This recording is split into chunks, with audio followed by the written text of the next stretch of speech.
Yeah, that's a fantastic question. Why would a luxury hotel that costs $3 billion to build want to go green? Well, it's very simple. They've already done phase one of going green themselves, where they educated all the employees. They set up a team of 8 project managers who made sure that the knowledge was transferred to the employees of how they could conserve energy across the whole hotel. And they also changed all the light bulbs so that instead of having lighting that produced 90% heat and 10% light, they were able to produce cool bulbs that reduced the heat being generated and therefore reduced the air conditioning costs.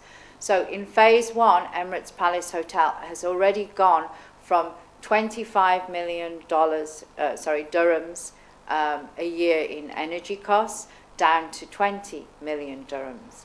Now, with the Queen of Green makeover, which is 14 different things changed within the hotel, we're going to take that from 20 million dirhams a year down to 3 million dirhams. Now, people will think, wow, that is just amazing to take energy costs from 25 million dirhams a year down to 3 million. And yes, it is, because it's not about doing one thing. This is where people so far have gone wrong in the UAE about going green. They've taken one initiative, just for the air conditioning, just for the light bulbs, just for the electricity. It is about doing a whole process. The Queen of Green does 14 different things simultaneously, and that makes a drastic reduction.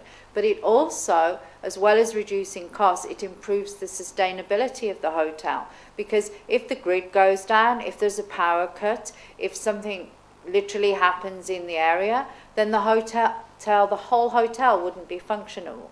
So we've got to look at not only the cost savings, but also the sustainability of each of the buildings. We can't just say, oh, someone somewhere is generating some power and someone somewhere is distributing the power to our building, and that's okay. We can't do that, because especially in the UAE, the grid was built in 1971, and so it was only built for 22% of the current population.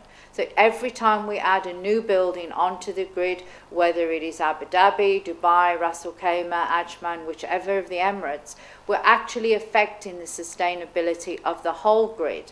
And so therefore, whether we're generating oil and gas and selling that, or whether, like Dubai, there is no oil and gas to generate, and therefore they have to pay for all of their energy, regardless of any of those economics of the energy, to make each building green and sustainable and completely able to exist off the grid just makes common sense. So that instead of building new buildings and making the whole grid more unsustainable, we're able to create new buildings, to build new energy systems, and to keep each building green and sustainable. So that's a win-win-win-win-win-win-win, and everybody wins, including the environment. So whether you're focused on your wallet, or you're focused on your bank account, or you're focused on running a green and sustainable building, having a Queen of Green makeover is transformational, and it makes sense to the environment,